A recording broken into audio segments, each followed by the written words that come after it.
The discipline of app search optimization compared to SEO is quite different, where in SEO, it mostly comes down to keyword relevancy and the post-click user journey. In app search optimization, there's a lot more parameters and channels that can influence your growth. SEO's main objective is really to drive organic traffic. When we say organic, that means unpaid traffic to your website. Whereas in ASO, there's quite a few more objectives. Usually, it's not just to drive traffic to your product listing page or your app page. It's really to drive better user ratings and reviews, better user retention, and more importantly, really more app downloads. In terms of key differences, SEO is really driving traffic to your web page. ASO is driving traffic to your app store listing. In terms of metrics, in SEO, we're really looking at optimizing traffic, click-through rates, reducing bounce rate, and increasing user dwell time. Dwell time is how long a user is on a specific landing page of your website. Whereas in ASO, again, we're focusing on TAPs, which is also another term for clicks within the world of ASO. Tap through rate, which is ASO's version of a click-through rate, user downloads, user ratings and reviews,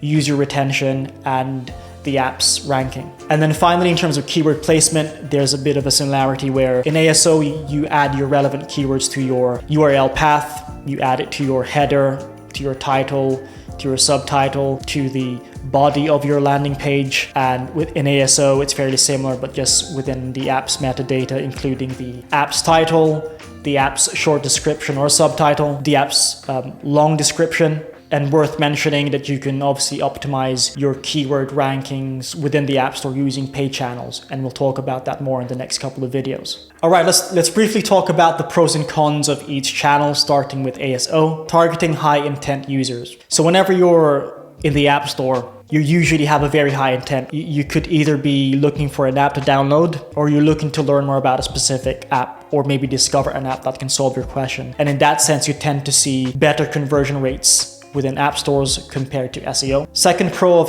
ASO is that it's cost effective. Generally speaking, 80% of your efforts comes down to organic growth. There's a lot more growth that you can influence in an organic way compared to performance marketing. If you're a startup or you work within mobile app growth, there's an aspect of cost efficiency there. And then finally, competitive advantage.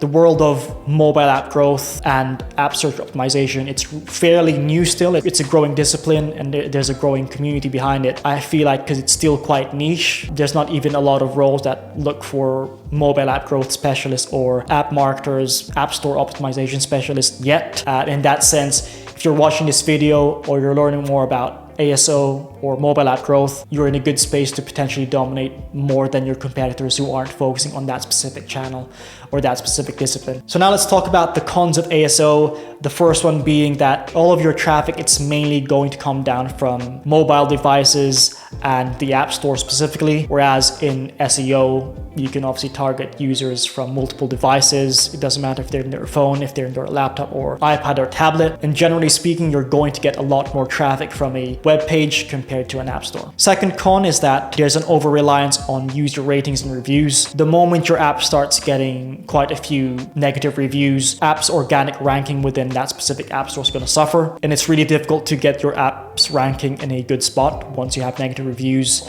A way to obviously get it back up in terms of user ratings is first is to get more positive user reviews, and second is turning those negative reviews into positive reviews, which you can imagine it's fairly difficult. Once someone has an opinion on something, it's very difficult to influence them to change their perspective, but it's worth the try. The final con of ASO, as I mentioned, the fact that it's still pretty much a niche area. I believe that Apple and Google are still figuring out how to optimize those channels because they technically own the platforms, right? And in that sense, there's a lot of algorithm changes that they don't necessarily always communicate so that app developers don't growth hack their way. And if they find a secret algorithm trick, even though that's a con, it's also an opportunity because there's actually a community of mobile app marketers and they're sharing their insights, their wins and losses, and I'll link a couple of resources to that if you're interested. So moving on to the pros of SEO. First one is that there's just a wider reach. There's a lot more traffic you can get from a web page compared to an app store.